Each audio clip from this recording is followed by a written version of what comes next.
जी, गुरुजी मेरा एक सवाल ये है कि आप अपने हर वीडियो में ऑडियो में विक्षेप रहित अवस्था की बात करते हैं। हम्म। तो स्वामी जी, उस अवस्था में कैसे रहा जाए? मतलब डेली के रूटीन में, घर के कामकाज में रहते हैं या हम्म। फिर मेडिटेशन करते समय रहते हैं उसमें? विक्षेप रहित अवस्था का अर्थ होता है कि परम स्वीकार की अवस्था। अस्वीकार ही विक्षेप है। जहां हम अस्वीकार करते हैं, अस्वीकार से ही विक्षेप पैदा होता है। तो बहुत सारा अस्वीकार तो ऐसे आ, हम करते हैं, ऐसा नहीं होता है। अस्वीकार जो है अधिकांशतः यही है कि सबकॉन्शियस माइंड में जो हमारी कंडीशनिंग बनी हुई है, जी। उस कंडीशनिंग के खिलाफ कुछ भी हो रहा है, तो जी। फिर हमारा वहां जो है प्रतिरोध खड़ा हो जाता है, अस्वीकार खड़ा हो जाता है और उससे विक्षेप पैदा होता है। जी। तो इसलिए सबकॉन्शियस माइंड की क्लीनिंग की बात करते हैं हम, कि जी। सबकॉन्शियस माइंड यदि क्लीन रहेगा तो वहाँ विक्षेप होगा ही नहीं, पर उस परम स्वीकार की भावदशा सहज ही होगी। यदि सबकॉन्शियस माइंड में कोई पैटर्न एग्जिस्ट करते हैं, कुछ कंडीशनिंग वहां पर उसके इम्प्रिंट्स हैं, वह सेव है, तो जब भी कोई भी घटना घटेगी तो उसकी सापेक्षता में उसकी मीमांसा होगी, उसको देखा जाएगा। जी। और विक्षेप रहित अवस्था में यदि हम जहां हैं जैसे हैं हम्म। और उसको हम जैसा का तैसा जान रहे हैं, बीच में सबकॉन्शियस माइंड की कोई भी कंडीशनिंग जो है बीच में नहीं आ रही है, कोई भी पूर्व धारणा संस्कार बीच में उसे ग्रस्त नहीं कर रहा है, प्रभावित नहीं कर रहा है, तो वहां विक्षेप रहित अवस्था होगी। वह प्रतिसंवेदन कहलाता है। जी। मतलब जी। जो जैसा है उसको जैसा का तैसा जानना, और जो हो रहा है उसे होने देना। तो जो हो रहा है उसे हम होने देते हैं, तो उसे ही हम प्रतिसंवेदन कहते हैं। जी। तो तो प्रतिसंवेदन का अर्थ यह हुआ कि जो हो रहा है उसे होने देना, लेकिन जो है इतना होश, इतनी जागरूकता कि जो है यदि कोई सबकॉन्शियस माइंड में कंडीशनिंग है भी तो वह एक्टिवेट ना हो सके। जितने हम होश पूर्वक रहते हैं, जागरूक रहते हैं, तो उस समय जो है कोई कंडीशनिंग, कोई संस्कार यदि सबकॉन्शियस माइंड में है और चेतन मन में है, तो एक्टिवेट नहीं हो पाते हैं। और साधना की परम स्थितियों में होता यह है कि पूरी क्लीनिंग हो चुकी होती है सबके कॉन्शियस माइंड की, वहाँ कोई भी संस्कार एग्जिस्ट नहीं करता है, कोई भी कंडीशनिंग वहाँ पे एग्जिस्ट नहीं करती है। तब जो है, जो जहाँ जो जैसा है वैसा का वैसा उसे जाना जाता है, वैसा का वैसा जिया जाता है, वह सब हो रहा होता है, हैपनिंग हैपनिंग में जिया जाता है, तब उसे हैपनिंग कहते हैं। विक्षेप रहित अवस्था को होने का अर्थ यही है कि जो हो रहा है, जो happening happening as it is हो रही है, उसको कहीं से कोई डिस्टरबेंस नहीं हो रहा है, कहीं से कोई बाधा पहुंच नहीं रही है। तो गुरुजी, उस हैपनिंग में हैप्पीनेस होती है क्या? हैप्पीनेस एक जो है ना, हैप्पीनेस की हमारी एक अलग किस्म की अवधारणा है, जो बिल्कुल एकदम एकदम से खुश हैं, उल्लास से भरे हुए हैं, है ना। नहीं नहीं, वो अलग है। हाँ। हैप्पीनेस मतलब जो हैपनिंग हो रही है उसमें, मतलब हम आनंदित हैं, शांत हैं, ऐसा? हाँ, आनंदित होना जो है वो शांत होना है बस। मतलब जहाँ सहज स्वीकार है, प्रतिरोध नहीं है, विक्षेप नहीं है, एक सहज जैसा हो रहा है वैसे उसमें परम स्वीकार की भावदशा है, कोई प्रतिरोध नहीं है, कोई द्वैत नहीं है, तो उसे आनंद कहा जाता है। और ये जी। हैप्पीनेस सब शब्द जो है, यह बहुत क्षुद्र शब्द है, ऑर्डिनरी शब्द है, अंग्रेजी जी। की भाषा का शब्द है। यह आनंद शब्द को परिभाषित नहीं कर पाता है, उसका पर्यायवाची नहीं बन पाता है यह। जी। हाँ।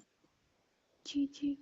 तो गुरुजी, ये विक्षेप रहित अवस्था हमारे दिनचर्या में, हम जैसे आप 48 आवर्स बताते हैं, सॉरी 48 48, मिनट। हाँ हाँ, मिनट बताते हैं आप, हम्म। तो ये डेली रूटीन काम में ये हो सकता है या सिर्फ मेडिटेशन में ही इस अवस्था को प्राप्त कर सकते हैं? यह तो कभी भी कैसा भी हो सकता है। अब एक गीतकार है या एक गायक है, वो अपने गाने में पूरे होशो हवास के साथ में और एकाकार हो गया उसमें, कोई द्वैत बचा ही नहीं, पूरी तरह से डूब गया है। और यदि सचमुच में वहाँ विक्षेप रहित वो 48 मिनट उसमें रह जाए तो उपलब्ध हो जाएगा। कोई मूर्तिकार हुए, पुराने समय में ऐसा होता था। पुराने समय के शिल्प को देखा जाए कि उनके पास टेक्नोलॉजी बहुत कम थी और शिल्प बहुत गजब के हैं। पुराने जब समय की जो कि मूर्तियां हैं, पत्थरों की मूर्तियां हैं, वो करोड़ों अरबों रुपए में बिक जाती है स्मगलिंग होकर के। क्यों हम्म उसका इतना मूल्य है? क्योंकि वह जो है एक ध्यानमय अवस्था में उनका सृजन हुआ है। इसलिए वैसी चीज अब जो है इतनी टेक्नोलॉजी के बावजूद नहीं बनाई जा सकती। वो कितनी भी कॉपी कर लो, कुछ भी कर लो, वह बात उसमें नहीं आ पाती है। तो ध्यानमय अवस्था में उसका सृजन हुआ है। तो वहां पर जो है सिर्फ वहां ऐसा नहीं कि कोई मूर्तिकार है, कोई मूर्ति बना रहा है। मूर्ति बनाना हो रहा है, न वहाँ कोई मूर्तिकार है न कोई मूर्ति है, सिर्फ मूर्ति बनाने होने की एक प्रक्रिया मात्र है वहां पर। वहाँ हम्म कोई नहीं है जो मूर्ति बना रहा है, क्योंकि वहाँ कोई अहंकार है ही नहीं, कोई द्वैत है ही नहीं। मूर्ति बनाना होने की घटना घट रही है। तो उस घटना में जो है यदि वह 48 मिनट तक उस अवस्था में रह गया तो वह हो गया, परम ज्ञान को उपलब्ध हो गया। ऐसे बहुत सारे मूर्तिकार थे, संगीतज्ञ थे, शास्त्रीय संगीत, शास्त्रीय नृत्य हम जो आज हम सुनते आ रहे हैं। पुराने हम्म समय में जो है इसमें वह इतनी गहराई हुआ करती थी कि बस वो वहीं पे उपलब्ध हो जाते थे।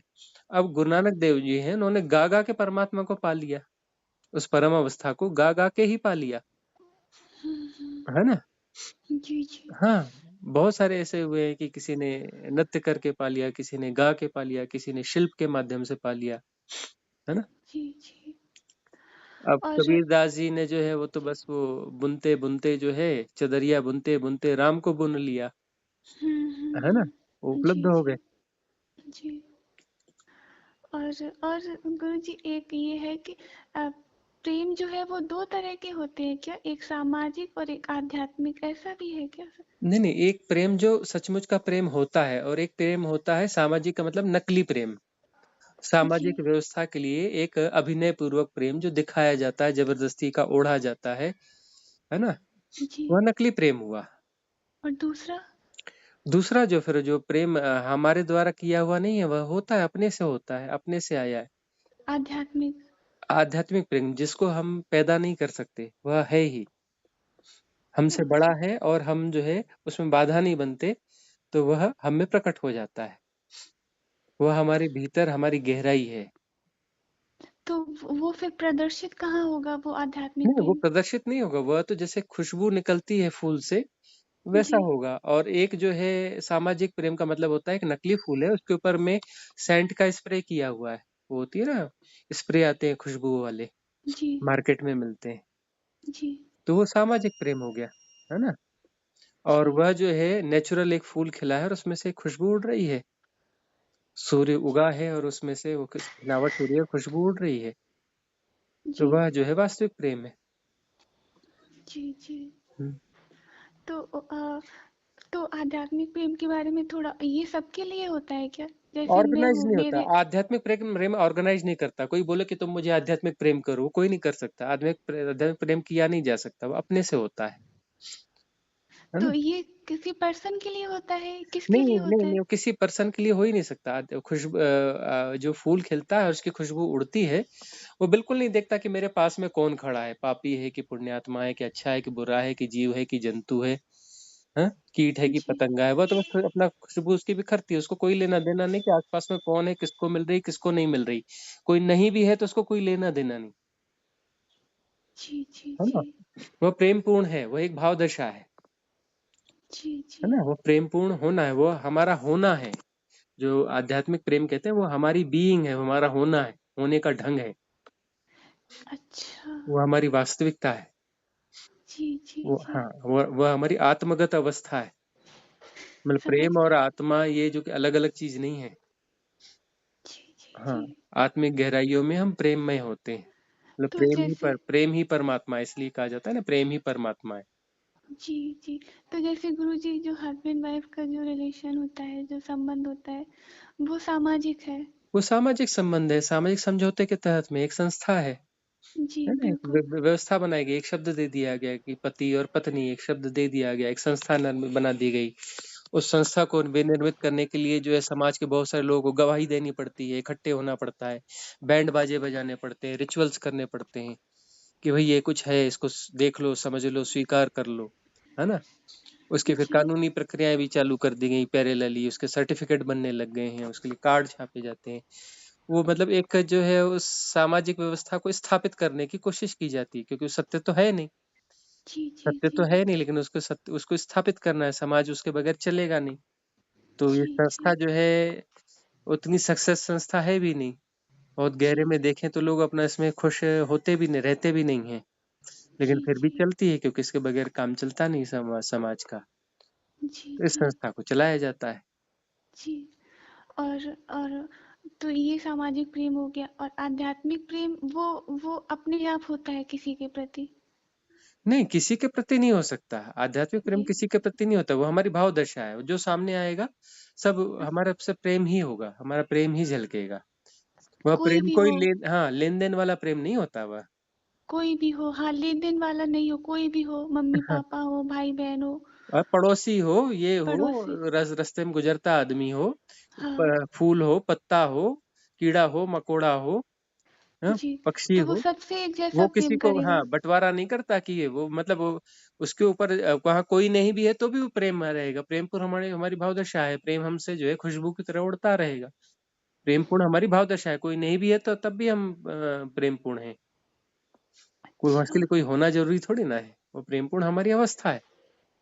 जी, जी, उसके लिए सामने कोई होना जरूरी थोड़ी ना है। तो प्रेम पूर्ण होता है तो वो तो किसी वस्तु को भी उठाता है तो बड़े प्रेम पूर्ण तरीके से उठाता है। जी, हम्म, उसके लिए वह अमृत थोड़ी ना है। जी, जी। ये दो सवाल थे गुरुजी।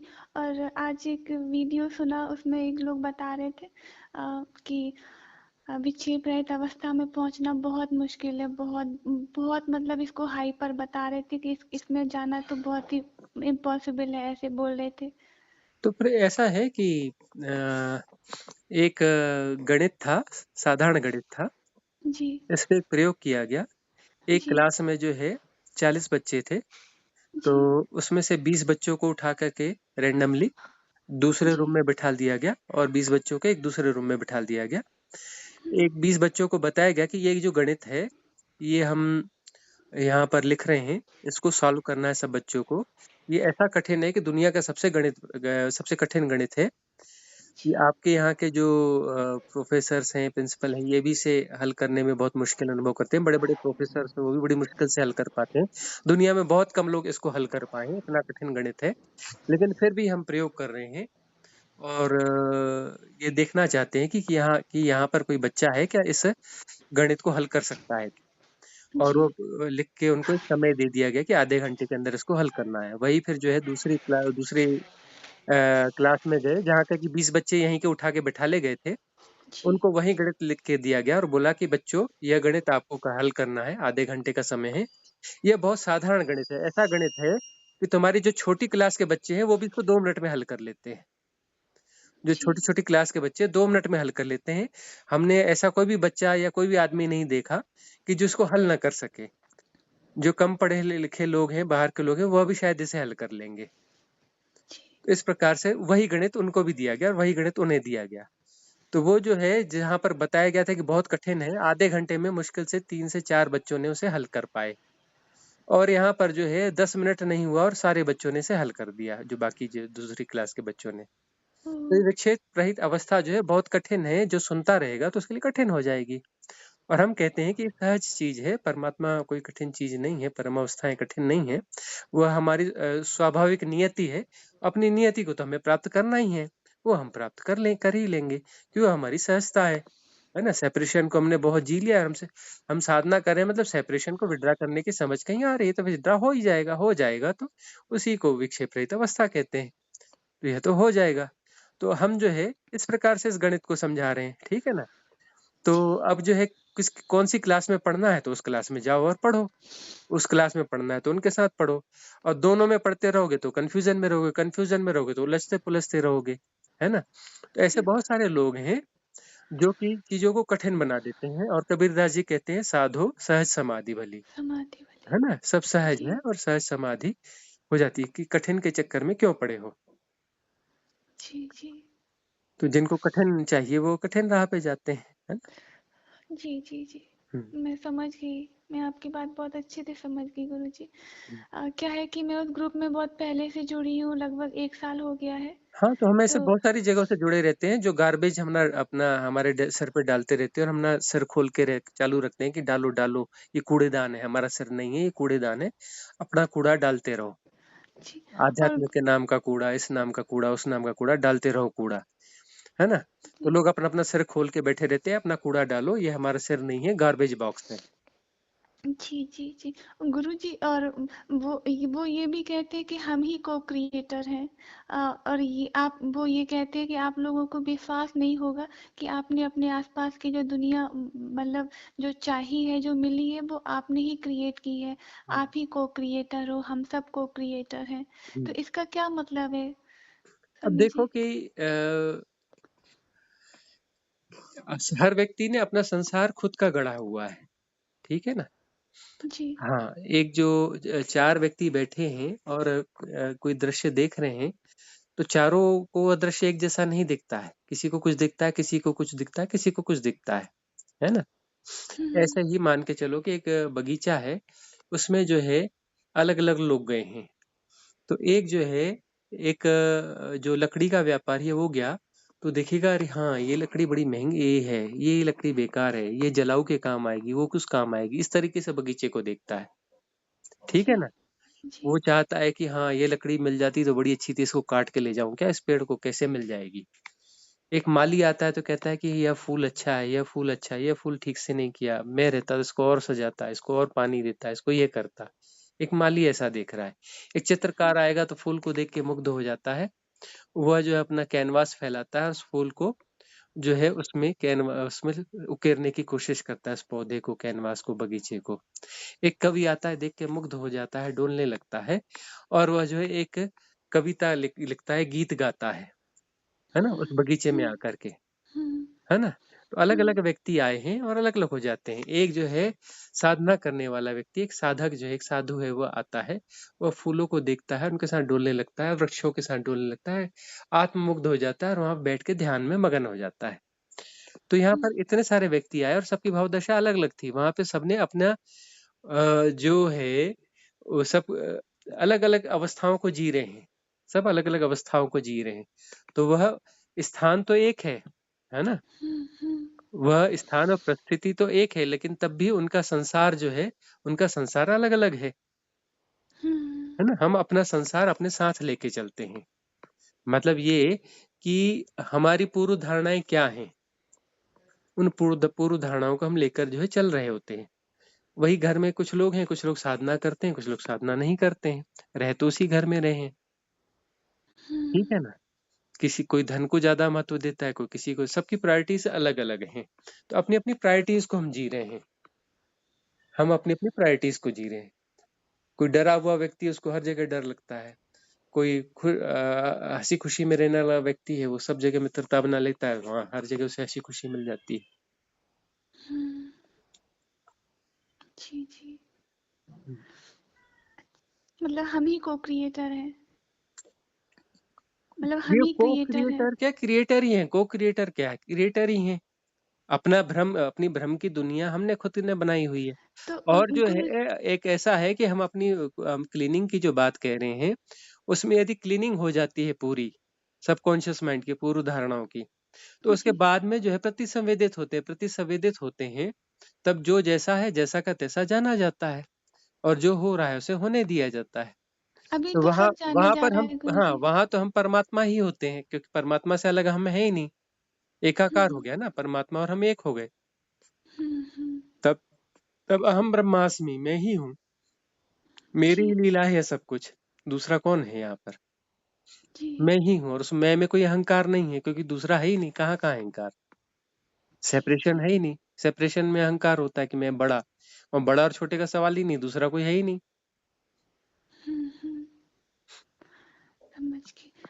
प्रति संवेदना गुरुजी ये हुआ कि मतलब कोई भी संवेदना है, कोई भी भावना है, कोई इमोशन है उसके प्रति, है नहीं ना? नहीं वो नहीं हो नहीं गया नहीं नहीं नहीं बिल्कुल नहीं, वो प्रतिसंवेदना अलग है, हम प्रतिसंवेदन बोल रहे हैं, प्रतिसंवेदना नहीं बोल रहे हैं। प्रतिसंवेदन का अर्थ है जो जैसा जब है उसकी कोई भी तैयारी नहीं है, कोई भी विक्षेप नहीं है। जब जो जैसा है वहां पे जो होगा अपने से हुँ, होगा, जो होगा हम उसमें बाधा नहीं देंगे। बा हाँ, मतलब गुरुजी यदि मुझे जो है सूर्योदय दिख रहा है तो मुझे सूर्योदय की मैं आज रात को कोई तैयारी नहीं कर रहा हूँ और मुझे कोई लेना देना नहीं का सूर्योदय है या नहीं है। लेकिन हुँ, सुबह मैंने उठा और मुझे सूर्योदय का साक्षात हुआ। उस समय जो हो रहा है यदि उस समय मेरे अंदर से गीत निकल रहा है तो गीत निकल रहा है, मैं उसको रोकूंगा भी नहीं, है ना, उसको डाइवर्ट भी नहीं करूंगा और जी। उसे आगे भी नहीं, जितना जैसा हो रहा है होने दूंगा। जी, जी, जी। कोई ठीक और है, मतलब आलतू-फालतू विचार नहीं आ रहे उस टाइम।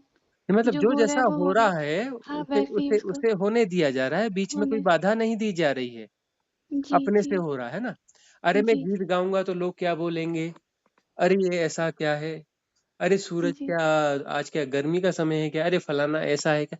उल्टी सीधी चीजों अच्छा, में नहीं, एक सहजता, सहज भाव दशा में है। जैसे सहज गुरुजी भाव दशा में जो हो रहा है ना, जी, उसे जी, प्रतिसंवेदन कहते हैं। वो प्रतिसंवेदन प्रतिसंवेदित कोई हो रहा है प्रतिसंवेदन की स्थिति में, तो उसे ही कहते हैं सहज समाधि। जी। जैसे गुरुजी मैंने खाना बनाया घरवालों के लिए, हम्म ठीक है? तो कुछ लोग घर में ऐसे भी होते हैं जो कमी निकालते हैं, कुछ लोगों को वही खाना स्वादिष्ट लगता है।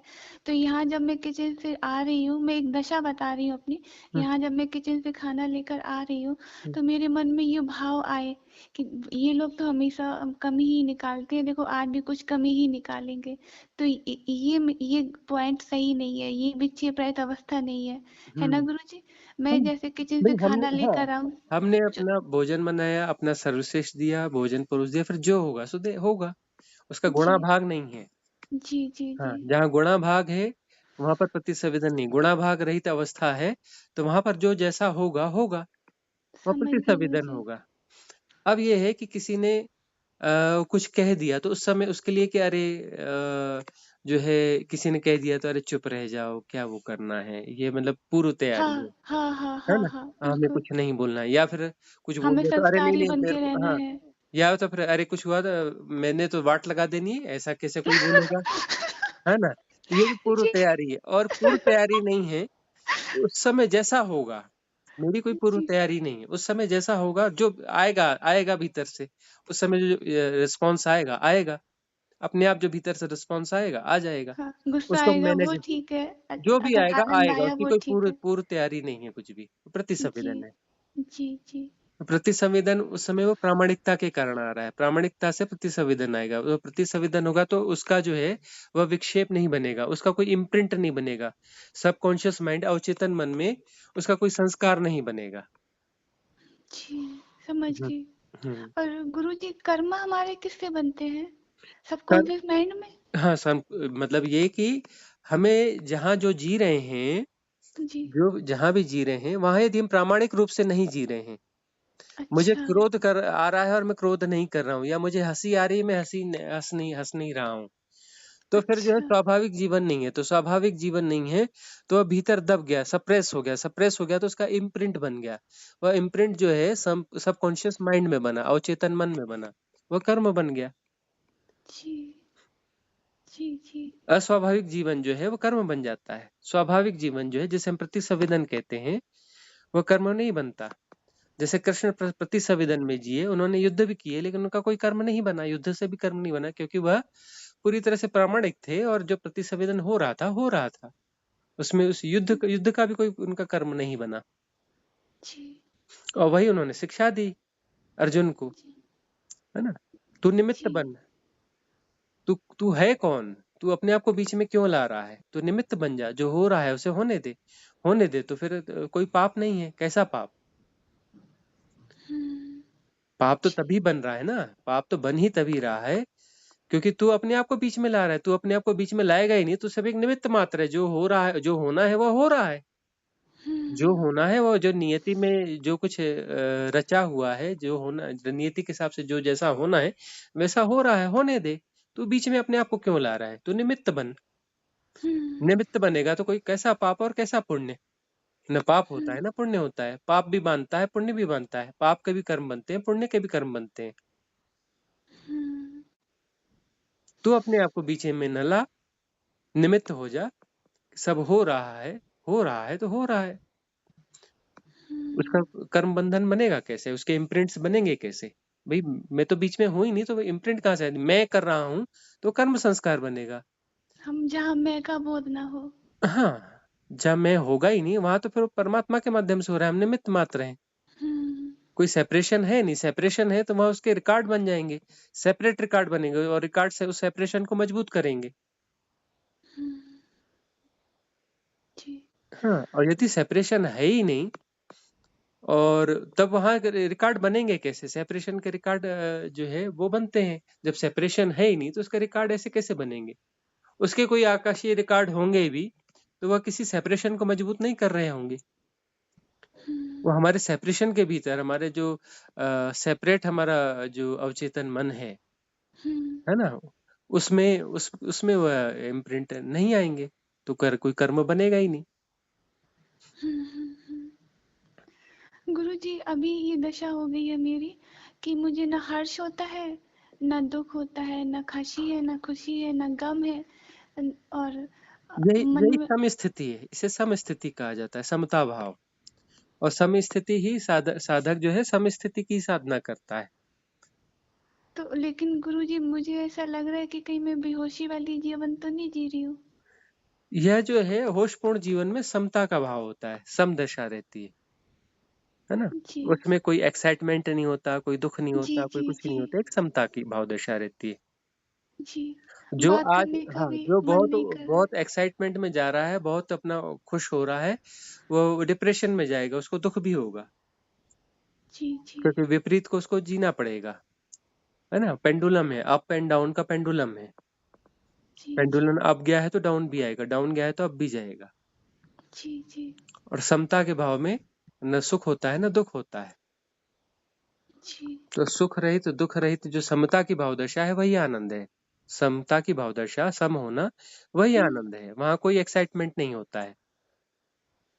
जी। सह ये आप ना प्रतिसंवेदन और विक्षेप रहित अवस्था और जो कर्म पैटर्न सबकॉन्शियस माइंड का, ये 3-4 टॉपिक है ना, ये थोड़े से जब तक बार बार नहीं सुनूंगी ना, तब तक ये उतना स्थायी नहीं होंगे अंदर। तो इसके लिए क्या करूं फिर मैं? अभी ये पिछली बार यही जो, वाला वीडियो हाँ, सुन। पिछली ये। बार जो है, पिछली बार जो हमने क्वेश्चन एंड आंसर सेशन लिया है कुछ दिन पहले, हाँ, उसमें इसको बहुत ज्यादा लिया है, तो उसे सुनो, जो लगभग 2 घंटे का है। सुना है वह? सुना है मैंने। हाँ, उसको बार बार सुनो।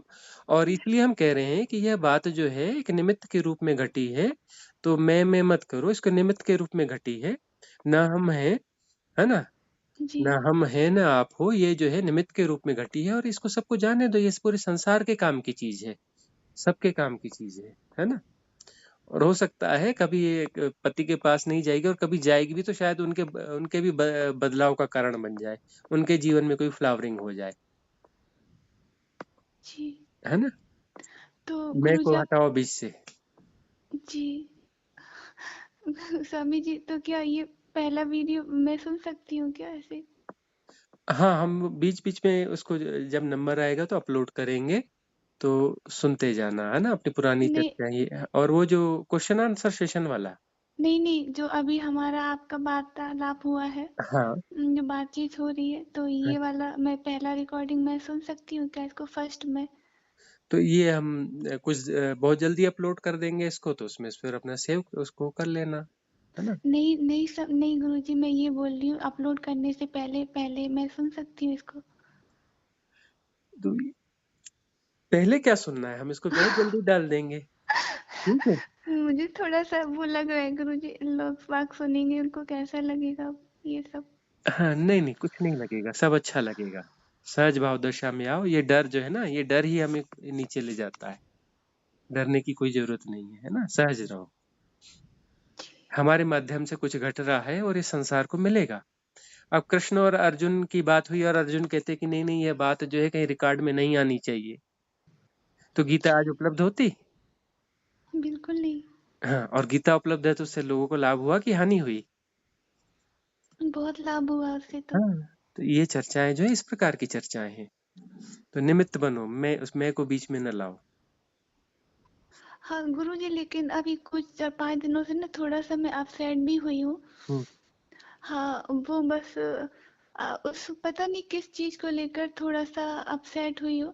तो हर समय मुझे यही लगता है कि मुझे विक्षेप रहित अवस्था को पाना है, तो ये हट भी नहीं करना है। हाँ, हट भी नहीं करना है। ये हट जो है मतलब हमें उस सहज साधना में जाना है और विक्षेप रहित अवस्था घट जाएगी, हैपनिंग होगी। हम विक्षेप रहित अवस्था को कैसे पा सकते हैं? तो हम इसके जो लिए भी हमें चेष्टा सब करेंगे, वह तो विक्षेप ही है ना।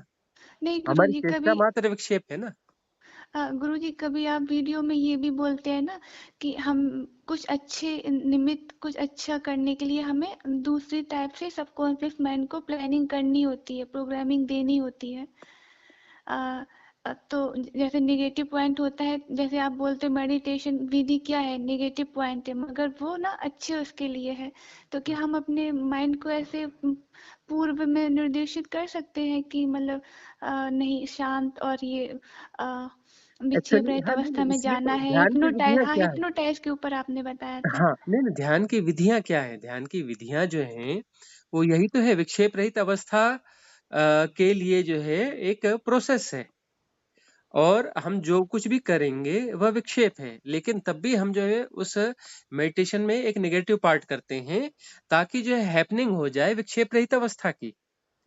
जो भी मेथड है, मेथड में हम एफर्ट कर रहे हैं, एफर्ट जो है विक्षेप है, लेकिन यह विक्षेप जो है हमें वहां तक ले जाएगा जहां एफर्टलेस नोइंग होगी, है ना। एफर्टलेस नोइंग होगी, चॉइसलेस अवेयरनेस होगी, और यह जो है विक्षेप रहित अवस्था जो है वहां पर उसकी हैपनिंग के रूप में आएगी। जो सेकंड पार्ट जहां हम सब कुछ छोड़ देते हैं, जो जैसा परम स्वीकार की भाव दशा में चले जाते हैं, तो वहां पर विक्षेप रहित अवस्था आ जाती है।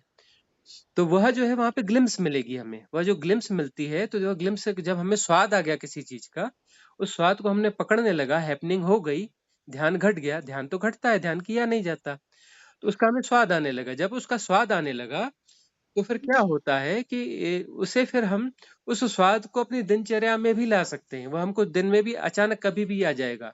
भोजन बनाते हुए, घर के काम करते हुए, बच्चे के साथ बात करते हुए, खेलते हुए, अचानक वो आ जाएगा। वह चीज होने हम्म, लगेगी और फैलती जाएगी। वो फैलते फैलते फैलते फैलते वह जो पूरे जीवन पे फैल जाएगी, हम्म, है ना। इसलिए वह जो है उन विधियों का महत्व है। उन विधियों में हम जो प्रोसेस कर रहे हैं वह नेगेटिव पार्ट जरूर है, विधियां, हम्म, हम्म, लेकिन वो इन विधियों के बाद में हैपनिंग होती है। हम जब अपने आप को छोड़ते हैं तो सहजता से हैपनिंग हो जाती है, विक्षेप रहित अवस्था की हैपनिंग होती है। तो वह जितने भी कालखंड की हो, कुछ सेकंड की हो, कुछ मिनट की हो, जब भी वो विक्षेप रहित अवस्था घटित होती है, तो हमें स्वाद तो आ गया ना, पता तो चल गया ना कि विक्षेप रहित अवस्था यानी क्या। ध्यान यानी क्या? ध्यान यानी विक्षेप रहित अवस्था। तो जी, ध्यान की हैपनिंग हुई, तो ध्यान यानी क्या, उसका स्वाद तो आ गया। जब स्वाद आ गया, जब पता चल गया, एक रोशनी की किरण पकड़ में आ गई, तो हम सूरज को ढूंढ ही लेंगे ना। पता तो चल गया रोशनी की किरण है, और रोशनी की जी, किरण यहाँ से आती है, तो हमने पकड़ लिया, तो यहाँ से छेद है, यहाँ से मार गए, उसको पकड़ पकड़ के हम सूरज तक पहुंच ही जाएंगे। जी। सही बात है गुरुजी, बहुत हम्म, अच्छी बात है। और गुरुजी एक क्वेश्चन मेरा ये लास्ट है। हम्म, अ, जो रात में कभी जब सोती हूँ ना, अभी नहीं, ये 6-7 महीने पहले की बात है, और पहले की लगभग 1 साल पहले की बात है, उसके बाद से ये 3-4 बार 5 बार हो चुका है हम्म, कि अब वो शायद इथरिक बॉडी है, क्योंकि मैंने सुना था किसी एक कन्वर्सेशन में। हम्म, तो जैसे मैं सोती हूँ तो शरीर में बहुत खिंचाव सा होता है, हम्म, और जैसे चक्की चलती है ना, पवन चक्की चलती है, हाँ, हाँ, उस टाइप का ऐसे शरीर में घुमुड़ घुमुड़ करके ऐसे कुछ ऐसे लगता है कि निकल रहा है या कुछ ऐसे, मतलब बहुत। फिर उस टाइम मैं डर जाती हूँ। तो स्टार्टिंग में मैं भूत प्रेत समझती थी, हम्म, तो मैं हनुमान चालीसा का पाठ करने लगती। हम्म, हम्म, जी, लेकिन अभी सुना मैंने कि वो इथरिक बॉडी के बारे में आपने बताया था, तो हम्म। ऐसा क्या है वो, मतलब जो चीज़ होती है, 1 साल से हो रही है लगभग। वह इथरिक बॉडी के अलावा एक्चुअली वह सबकॉन्शियस माइंड की क्लीनिंग भी हो रही है।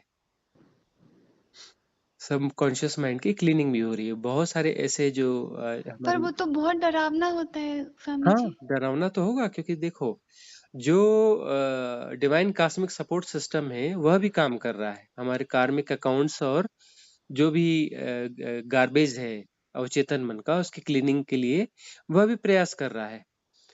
तो जैसी जो सोल्स हैं, उस सोल्स के हिसाब से उनको सपोर्ट ज़्यादा मिलता है, तो वह काम हो रहा है, तो डरावना तो होगा क्योंकि भय के संस्कार हैं या कुछ चीज़ें हैं, उनकी क्लीनिंग हो रही है, तो उस समय वो डरावना जैसा लगेगा क्योंकि वह हम उसके बारे में जानते नहीं हैं। यदि हम उसे स्वीकार कर लें कि ठीक है, हो जो हो रहा है उसे होने दिया जाए, तो वो जब स्वीकार कर लेंगे तो वो सहजता से होने लगेगा। जब होते रहेगा तो उसके हमें इम्पैक्ट देखेंगे कि हम ज़्यादा हल्के होते जा रहे हैं, ज़्यादा निर्भर होते जा रहे हैं, ज़्यादा आनंदित महसूस कर रहे हैं। अपने आप पता चलेगा, तो हमें पता चलेगा कि हम पर काम हो रहा है। यह अस्तित्व, यह परमात्मा हम पर काम कर रहा है, डिवाइन एनर्जी सपोर्ट सिस्टम हम पे काम कर रहा है और हमारे क्लीनिंग में हमें हेल्प कर रहा है। स्वाभाविक रूप से कुछ चीजें हो रही हैं। गुरुजी उस वो तो इतना डरावना होता है कि मैं उठ के बैठ जाती हूँ। हम्म। ठीक है, अब धीरे धीरे उसकी भी स्वीकार भाव दशा आएगी।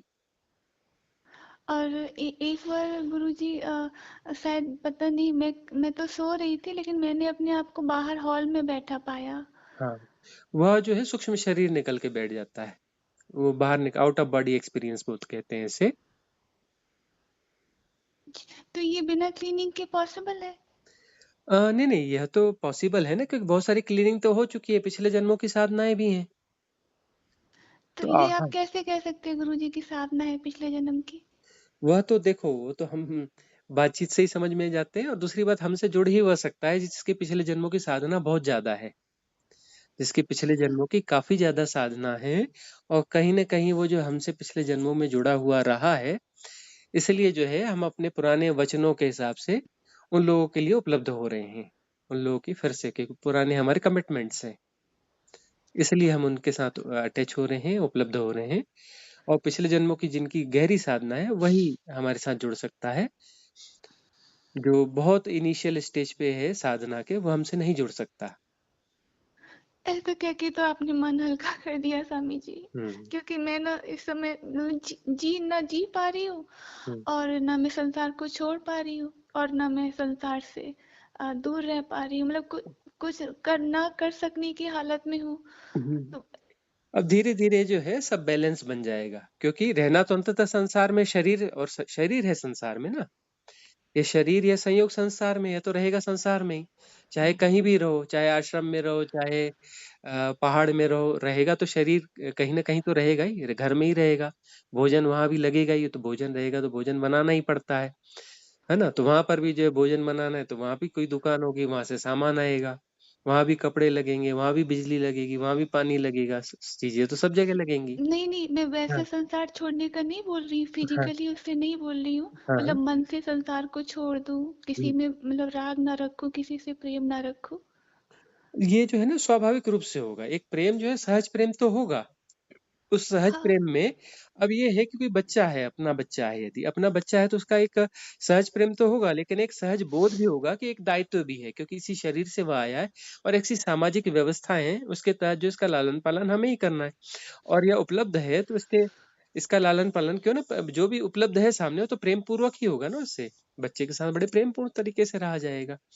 और जो है, लेकिन उसमें हमारी कोई दुर्भावना या पूर्वाग्रह नहीं होगा कि ये बच्चा इंजीनियर ही बनना चाहिए, कि ऐसा ही होना चाहिए, कि वैसा ही होना चाहिए।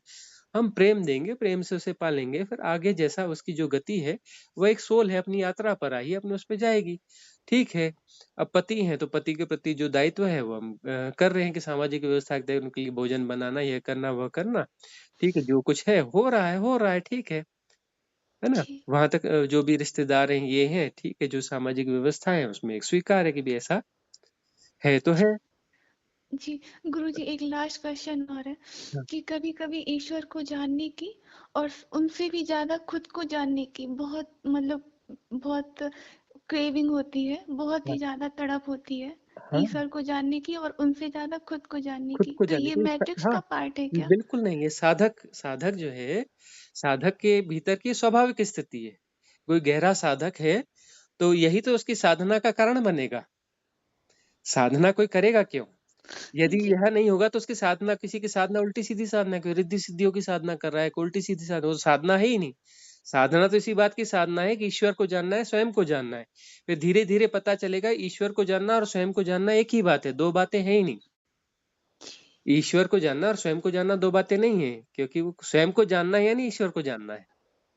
परम तत्व को जाना, खुद को जाना गया, यानी परम तत्व को जान लिया गया। दो है ही नहीं, द्वैत है ही नहीं। तो पहले जो है ईश्वर तो एक हाइपोथेसिस है, कल्पना है, ईश्वर से तो मिले नहीं है ना। जी लेकिन स्वयं को तो जाना जा सकता है, स्वयं का तो कहीं ना कहीं बोध होता है कि कुछ ना कुछ तो है। खुद को हम इनकार नहीं कर सकते ना। जी खुद तो कुछ ना कुछ तो है ना, भीतर कुछ ना कुछ तो है, अपनी प्रेजेंस कहीं ना कहीं तो फील होती है। तो उसको जो है अपने होने को, अपनी बीइंग को जान लेना। जी तो साधक तो यही इसी दिशा में है कि स्वयं को जानना है। जी साधना तो इसी बात की है, वो कोई मैट्रिक्स का हिस्सा नहीं है। जी जी हाँ, ये जो फाल्स बीइंग के नाम से मैं बना लिया कि मैं फलाना हूँ, मैं ये स्त्री हूँ, मैं पुरुष हूँ, मेरा नाम यह है, इस जाति के हैं, हम इतने पढ़े लिखे हैं, हम अच्छे हैं, बुरे हैं, फलाने हैं, ढिकाने हैं, समाज ऊंचे हैं, नीचे हैं। इस प्रकार के जो एक भ्रांत सत्ता है कि मैं यह जानती हूँ, मैं यह जानता हूँ, मैं यह नहीं जानती, ये जो जो भी उसमें बहुत सारी चीजें जुड़ी हुई हैं, यह जो फॉल्स बीइंग बनी हुई है मैं की, यह मैं नहीं है। इस मैं की को जानने की बात नहीं हो रही, इसके पार जो असली मैं है उसके जानने की बात हो रही है। जी और जी वही वही पर उसे जान लिया तो परमात्मा को जान लिया। परमात्मा अलग से कुछ नहीं है, जी इसमें कोई भी मैट्रिक्स नहीं है। तो फिर ऐसी चीजें, जो ऐसी बातें कहीं कहीं उपलब्ध हैं जो भटकाती हैं, ऐसे बहुत सारे ग्रुप्स हैं, बहुत सारे लोग हैं जहाँ उल्टा सीधा कुछ भी सुना दिया जाता है, कुछ भी भर दिया जाता है ना, बड़ा साइंटिफिक जी तरीके से, बहुत अच्छे अच्छे तरीके से बताया जाता है, और लेकिन रहता जी मैट्रिक्स है, उलझा ही देता है।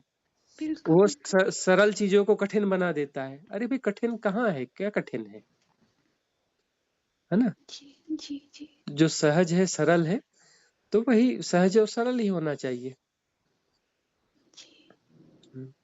जी गुरु जी इसीलिए जो है अपना इसमें उपेक्षा की बात कही जाती है कि उन चीजों की उपेक्षा करना जो कि हमें भटका रहे हैं किसी भी प्रकार से, उनकी जी उपेक्षा तो जी साधक को करनी ही पड़ेगी। जी उपेक्षा जी करेंगे तभी तो, नहीं तो फिर उसमें वो नए मैट्रिक्स क्रिएट हो जाएंगे। जी उल्टी जी सीधी चीजें जो दिमाग में, सबकॉन्शियस माइंड में चली जाएंगी तो नए मैट्रिक्स क्रिएट हो जाएंगे। जी वो मैट्रिक्स जो है विक्षेप रहित होने होने ही नहीं देंगे। जी जी जी गुरुजी, किसी की जो फ्री विल है हम्म। उसमें भी इंटरफियर नहीं करना चाहिए। हाँ, हम जो है बस दूसरों को सुझाव दे सकते हैं किसी विशेष परिस्थिति में, अच्छे माहौल में। यदि वो प्रति संवेदन के तहत वो सुझाव आ रहा है तो जबरदस्ती भी नहीं, है ना। जी बाकी ठीक है, सबका अपना जीवन है, सब अपनी अपनी अलग अलग अपने अपने सेपरेशन को जी रहे हैं और आगे जा रहे हैं। और प्रति संवेदन के तहत कुछ हो रहा है तो फिर उसमें हम निमित्त हैं। तो वो यदि कभी हो रहा है तो होने देना है, लेकिन जबरदस्ती बिल्कुल नहीं होनी चाहिए। और जो भी गुरु हैं, सदगुरु हैं, वह यही काम करते हैं कि सुझावात्मक रूप से, उपदेश का मतलब होता है सुझाव देना।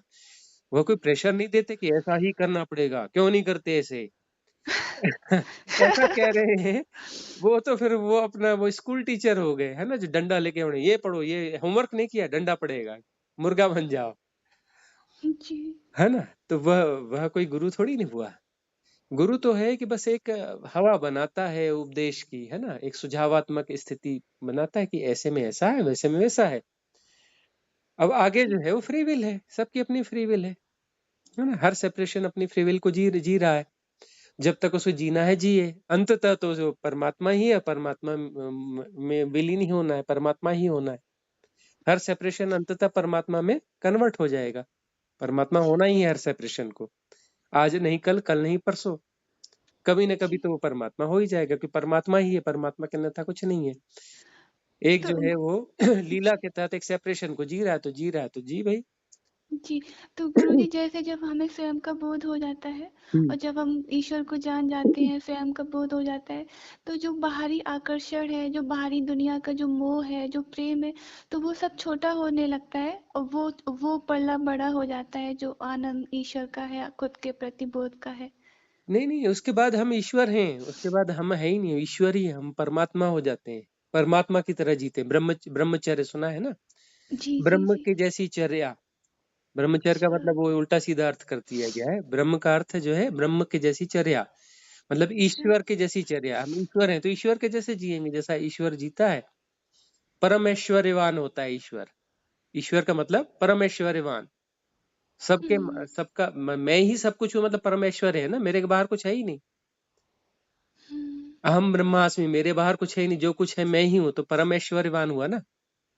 मुझसे बड़ा ऐश्वर्य फिर किसके पास है ना? और कोई दूसरा है ही नहीं, सब मैं ही हूँ, तो परम ऐश्वर्य हो गया। हम्म, तो उस समय तो कुछ गुणा भाग की जरूरत ही नहीं है, उस समय तो मतलब कृष्ण को देख लो, है ना? और जो भी हुए हैं, बुद्ध हुए हैं, महावीर हुए हैं, उनको देखो वैसे, है ना? जी जी जी। मीरा है, सहजो है, नानक है, कबीर हैं, रामकृष्ण परमहंस हैं, जितने भी जी। हुए हैं, तो जैसे वो हैं तो वैसे वो अपना, हम भी वैसे ही, लेकिन हमारी फ्लावरिंग अलग होगी, क्योंकि परमात्मा ने, जैसे गुलाब लाखों करोड़ों गुलाब होते हैं, लेकिन परमात्मा जो एक फूल बनाता है ना, एक ही बनाता है। जी। हाँ, मतलब वह जो है हर सेपरेशन के साथ में, वो सेपरेशन एक लीला के तहत है, तो वो सेपरेशन की अपनी एक क्वालिटी है। जिस दिन उसकी फ्लावरिंग होगी, तो उस समय दुनिया को पता चलेगा कि एक नया फूल खिला, क्योंकि ऐसा फूल तो पहले कभी हुआ ही नहीं और दोबारा कभी हो नहीं सकता, हम्म, है ना? तो वो फ्लावरिंग है, तो जब भी फ्लावरिंग होगी, तो एक नई नई नया फूल जो है दुनिया को मिलेगा, एक नई सुगंध मिलेगी।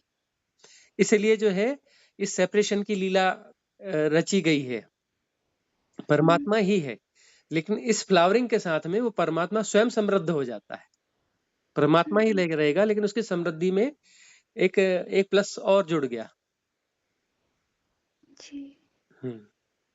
जी हमारे जी। माध्यम से जो हमारा सेपरेशन जिस दिन डिसॉल्व होगा और हम परमात्मा होंगे, तो हमारा परमात्मापन एक नए किस्म का परमात्मापन होगा, एक अलग क्वालिटी होगी, एक अलग ही फ्लावरिंग होगी, और एक प्लस और बढ़ जाएगा, परमात्मा में एक प्लस और इंक्रीज हो जाएगा। समझ गई मैं गुरु जी। हम्म। क्योंकि कुछ अनुभव मेरे साथ घटित हुआ है, तो मैं उससे कनेक्ट करके देख पा रही हूँ चीज को। हम्म। जी। थैंक यू गुरु जी। और